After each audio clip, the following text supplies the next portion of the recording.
All right, good morning. So, it's now September, I don't know, 10th, something like that. So here's a story on the car.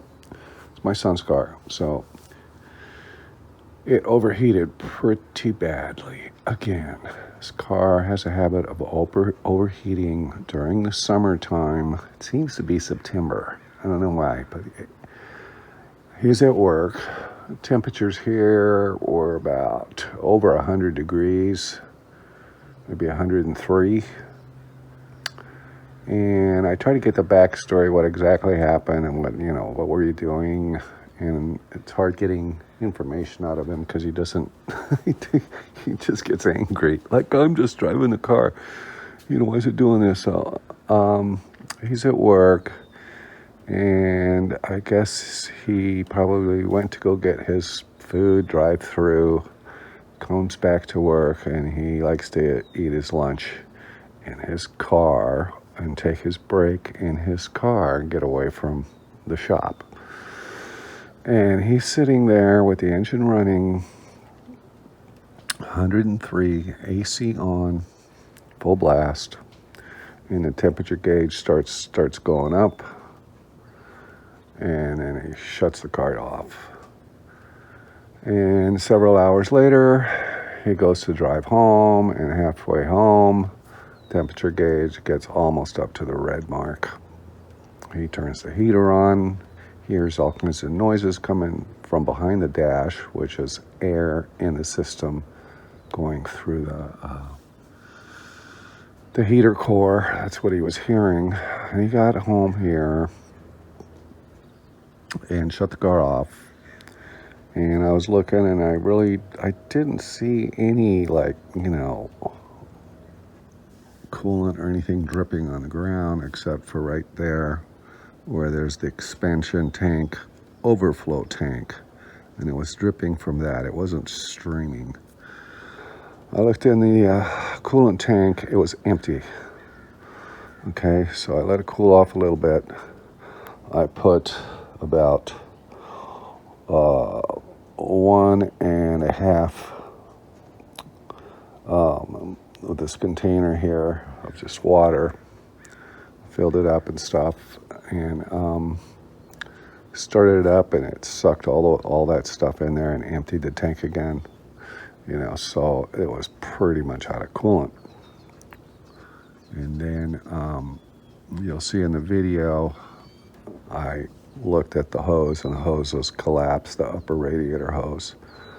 So I just try to, figure out what the heck is going on with this car, yeah. Horrible little dog. Anyways, also, last September, when we had the random overheating issues and stuff, I said, we're just going to replace the entire cooling system. So we replaced the radiator, the water pump, the hoses, the expansion tank, put a new cap on it. We did an acid flush. Did I say radiator? Yeah, radiator's new.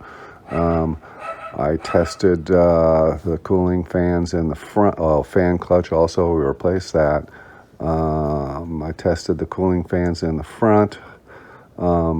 They work. I took the relays out, cleaned them, inspected them, tested them with a voltmeter, to see if they're coming on and off, and they work okay. The climate control push button unit is working okay and doing what it's supposed to do. And then we went to the Mercedes dealership, got the Mercedes acid flush, and flushed the block and the entire system with the acid flush just to make sure everything's good. There was no restrictions in the system. I was thinking maybe the water jacket is, instead of being the passageways being like this, they've been reduced like that. It possibly could be a thing there. When we got this car 10 years ago, it had a blown head gasket, and water got into the oil. Yeah, water got in. No, oil got into the coolant system. Well, it's overheating again.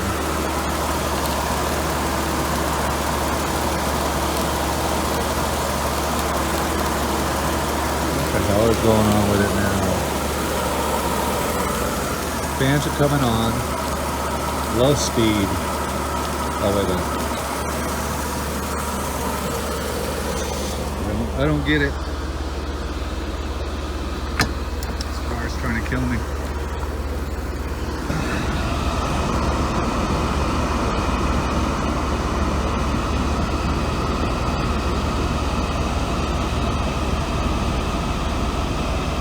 Yeah, he got it right up to almost 120, then turn the heater on. Notice he had the AC on. It's running pretty hot. Then again, it's pretty hot out here. It's about 90 degrees. Heat wave again. I don't understand why that radiator's bubbling up like that. I put in about 2 gallons. There we go. Look at that. Right. Come on.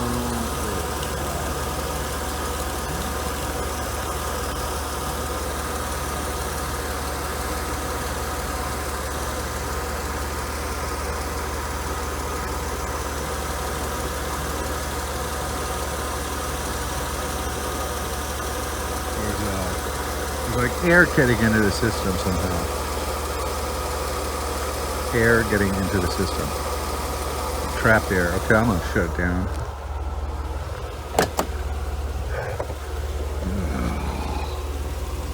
I'm telling you. Well, see, now the temp went down. Come on, this phone. Okay, there. Now it's going down. As soon as I turn the AC on.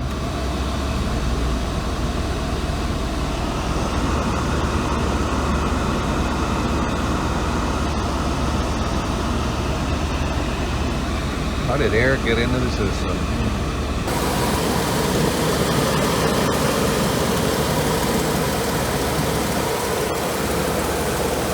It was just trapped air because that tank I had to put in about 2 of those in that white bottle.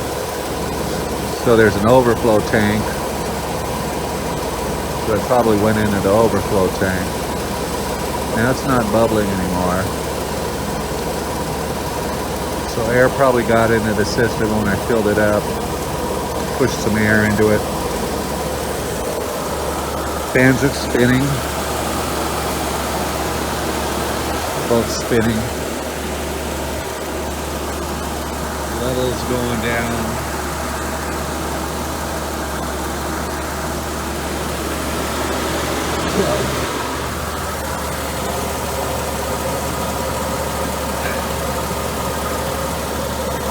Water there, that's for me washing my van. Oh yeah, I can see it dripping out of the overflow.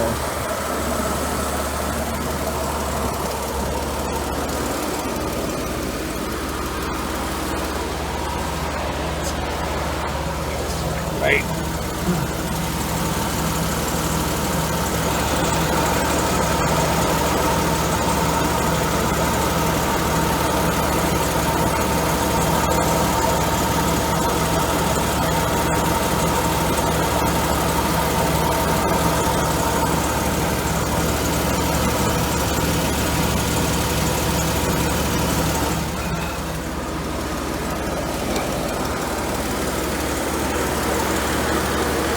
Yeah, and that's really going down.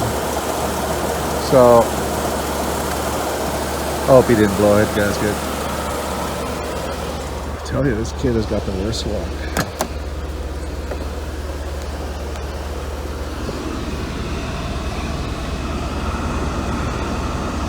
It's pretty normal. Fans are going on. AC's cold. Turn it off. Let it cool off. God. So, as many problems as this car has with cooling, and I've replaced every cooling component: radiator, fan clutch, thermostat, hoses, coolant tank, coolant cap, acid flush the block. 150, almost 150,000 miles on this car. It's running okay now, but I guess when you're in, what's it say? It says it's 92 outside Fahrenheit. It was about 100 degrees today. I'm really tempted, maybe this winter, to ditch this existing cooling fan, the fan clutch, and put an electric fan, maybe a double electric fan like all the modern cars have, and get rid of this. And people say, oh, there's nothing wrong with that system. I drive in the desert. If you look it up, there are more negative things said about this cooling system for these cars than positive things. And a lot of people have done that. Electric cooling fan, sensor controlled. And they don't have any problems anymore. Okay, see, I'm gonna let this cool off. It's probably gonna suck some of the water, that water, all that water that disappeared went into that overflow tank because everything just got so hot. So I'm gonna look into a setup for electric cooling fan. And the car lasts forever. A couple minutes later, listen. It's making a bunch of really weird noises. Right here. Oh, look at that hose. Woo! Look at that hose, John. It's look at it. Jesus.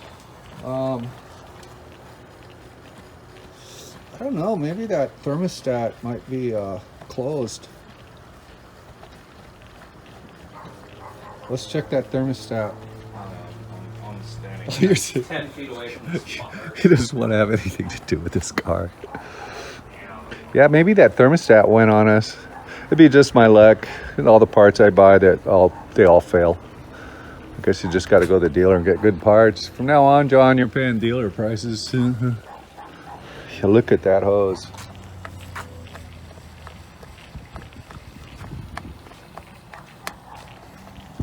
I think the only thing that could cause that is a closed thermostat. Yeah. Well, yeah, I was going, what is that noise? It's going.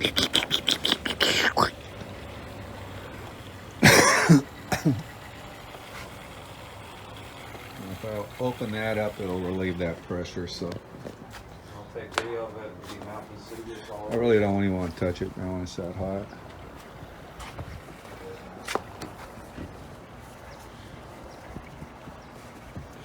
I'll put a glove on. Poor car. It just wants attention constant. It's just like mom, you know? put it up there with her. Constant attention. Okay, put a glove on just in case. And where's it at? There. Wow. Quick run. Ugh. There, look at that hose. It's opening back up now. See it? Did you see it? Let's just leave it like that. Soil. Yeah, we're gonna look at that. Let's take a look at this bad boy. I got it all. Could be coolant on the ground. Oh well.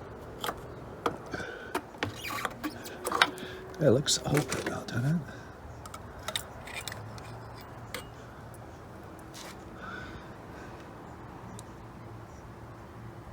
Yeah, the coolant. Yeah.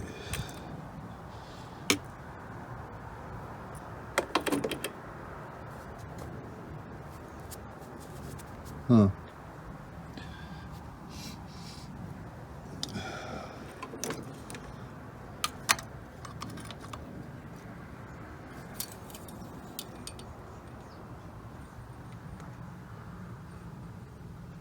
It's okay.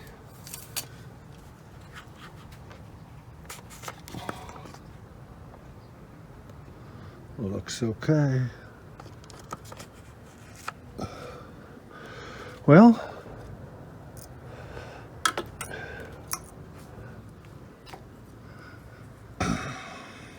it's open.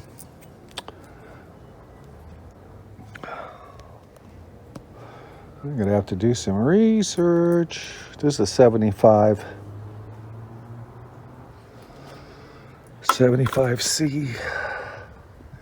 Yeah, let's look it up on the internet. Let's see what that symptom is. Okay. So collapsed radiator hose, radiator cap that doesn't regulate cooling system pressure properly.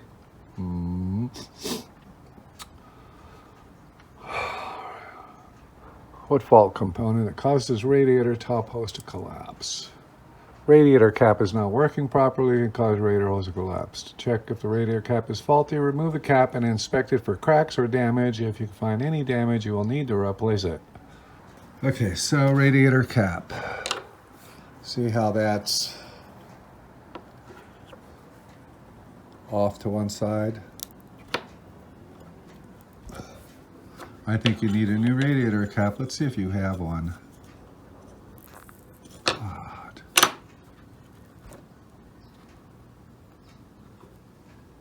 It was twisted, it was off to an angle. Now I pushed it back in. Let's see if we have another one. Okay, so I'm just checking the AC pressures.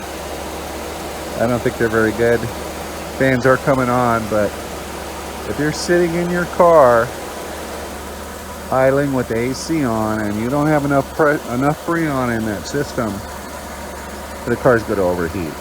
And that's what he was doing. Sitting, he takes his 15-minute, 20-minute break in his car. It's 100 degrees out. Turns the AC on, rolls the window up, and takes his work break.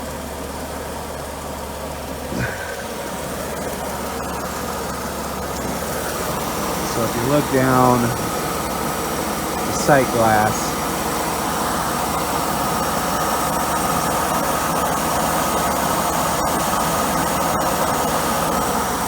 there's too many bubbles in there.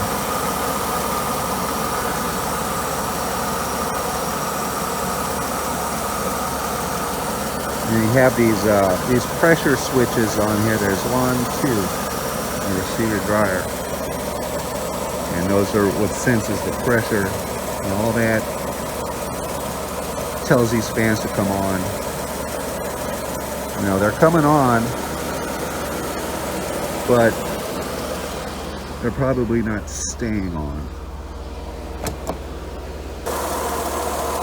I'm just making sure the temperatures, the thermostat is open.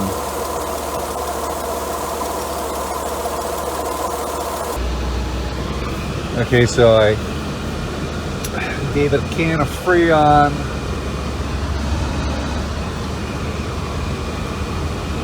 Let's see how it's doing.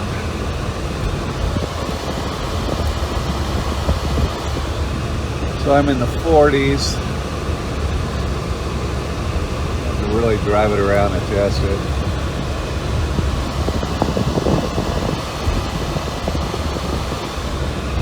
39, 38. Okay, took it for a drive. We're about 90 degrees Fahrenheit outside. Temperature's doing pretty good there. Averaging about 40 degrees coming out of Fahrenheit.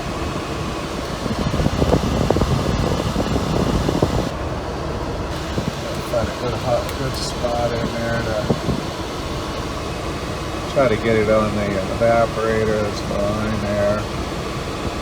You know, the way that these air conditioning systems, you know, in most cars, they cycle on and off, on and off.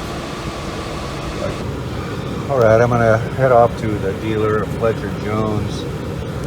I'm taking the Lincoln today. It is that hot outside. It's freaking hot. Okay, here we are. Pre-owned New and pre-owned. Oh, there's the G-Wagons. I just don't get those cars. How much they go for. I don't understand.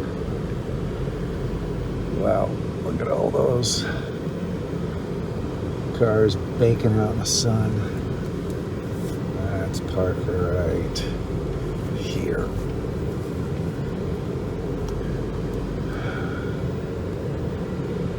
Right, I gotta do a voiceover here because of they had music playing in the background, copyrights. So here we've got a it's like an SL. It's I think it's AMG bi-turbo SL63, is it? Yeah, SL63. Pretty cool car, pretty cool color. It's got a little wing on the back. Interior.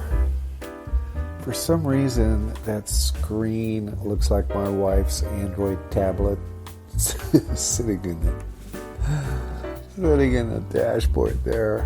Just awkward looking in it. Take a look at the front here. Pretty nice. I'm sure that's at least a $200,000 car. This one, it's a wagon. Everything was 4MATIC that I looked at.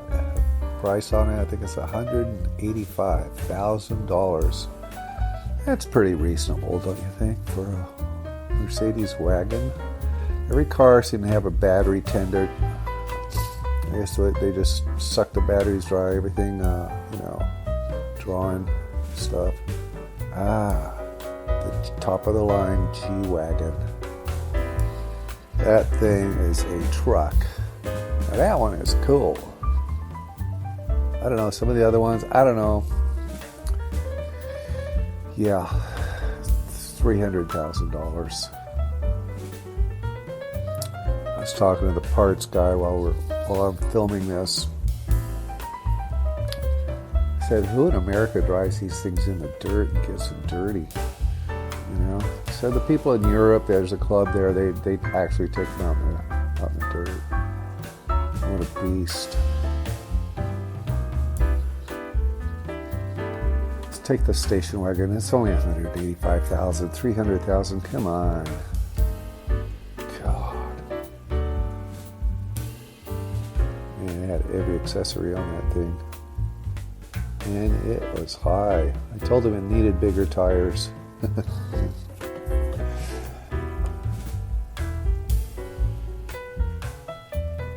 Yeah, that thing is crazy.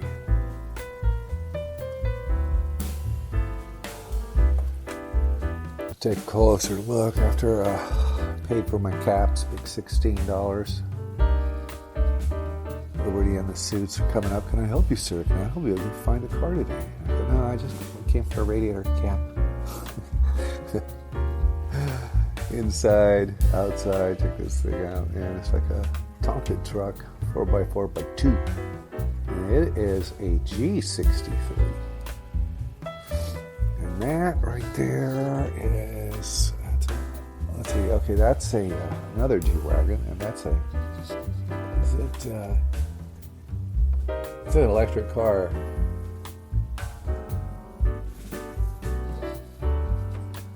Something QES, something QE, something. Yeah, it's all electric. EQS. I didn't ask the price on that because I was afraid. If they said 20 grand, I'd buy it, you know. Nice big plastic grill. There's more of a standard G-Wagon. It's probably only maybe 200,000 maybe. Even the used ones that are old are going for $100,000. I mean, it's, you know, I would never pay that much money for something I wanted to go take out in the dirt and get muddy and get gravel in it and stuff, but people that can afford it, they don't care.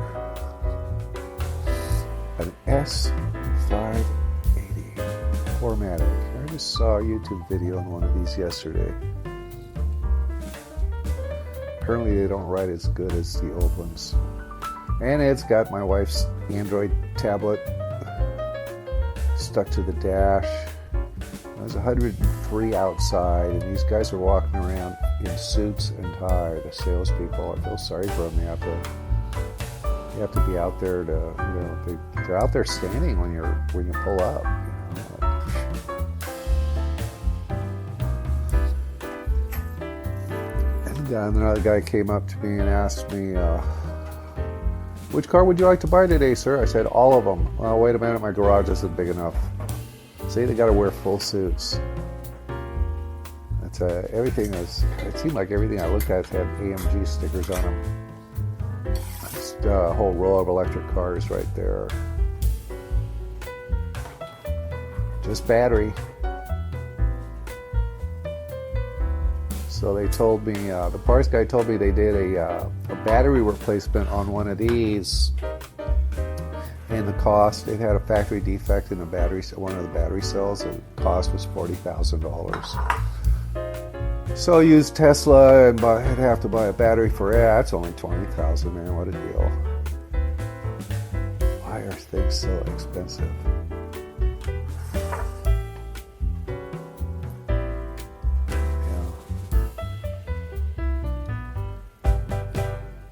Got all kinds of, I don't think I could work on one of those cars. I mean, you've got to, you know, you got to know about this stuff. All right.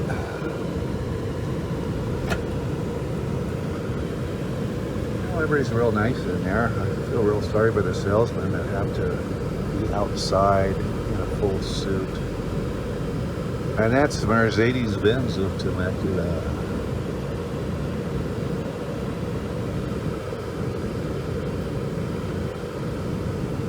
Yeah, they've got quite a few cars there, huh?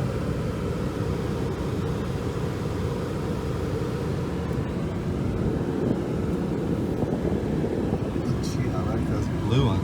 Cool, looking electric blue. I like that.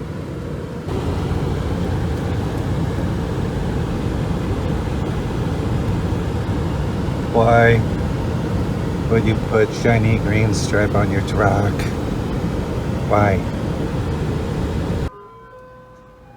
Yes, the ice cream man is here.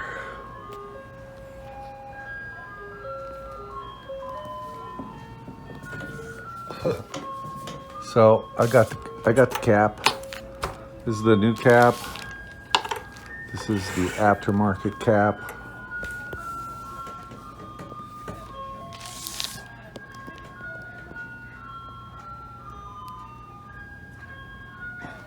The new cap looks like it's a little bit higher here. This is from the dealer.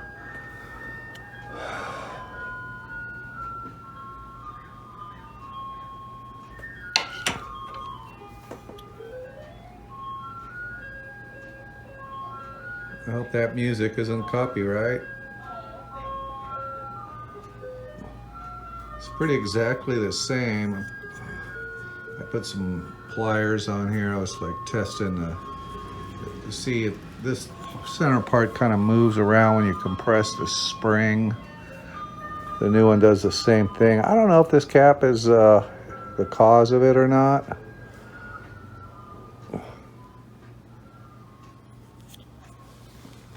Who knows? Anyways, I'm going to install the new cap, I guess.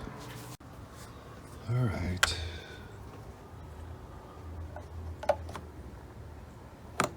This is just another one that was that broke right there.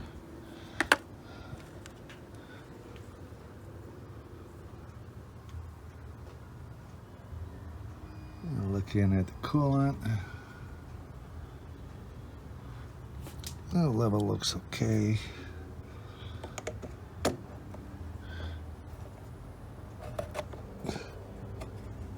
Yeah, feels about the same.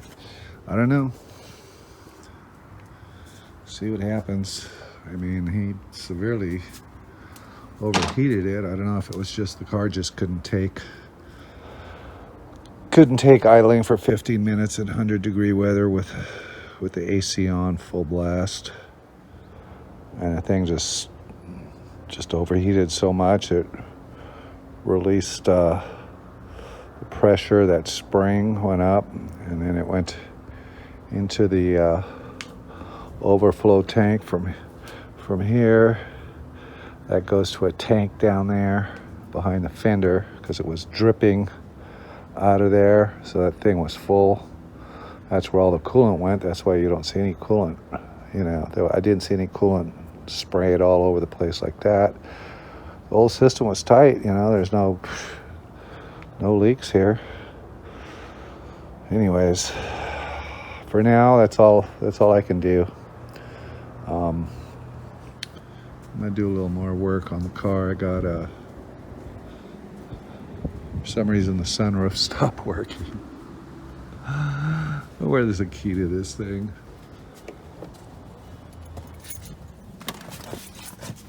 It's finally overcast, still hot, but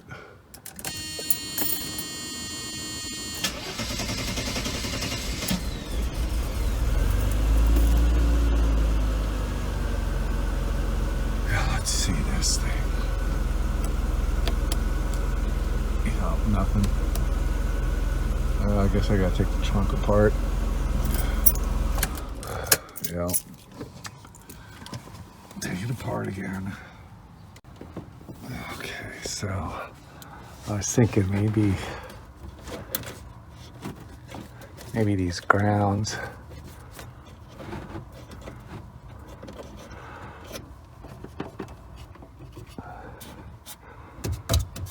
Aha! There's the problem. Good. That was easy. Nothing there. Come on, baby. That was easy.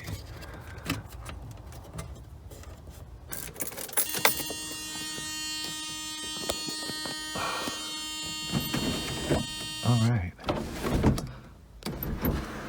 That works. Good. I don't know, maybe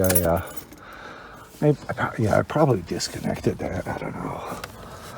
But anyways, that's okay. Take a look at this. I need to lube it.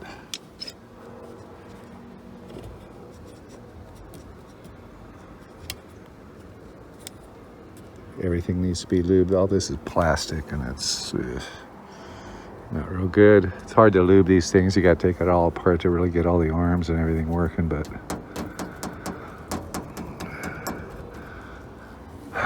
spray it a little bit, put some lube on it. Anyways, just got to do that. I forgot to fill that crack in that's in there. Do that. What else? There's not much more I can think of for as far as this cooling system, but yeah, I think over the winter I'm going to research and get the right kit for an electric fan and try that setup, because from day one this car's always liked to overheat. The SL, it doesn't overheat, has a similar system. It doesn't overheat like this one. 300 SC with the same engine, it didn't overheat. So anyways, that's all I can do for now. So that's $16 part, no big deal. Good and tight. And we'll see if my son can destroy it. Okay, I'll see you later.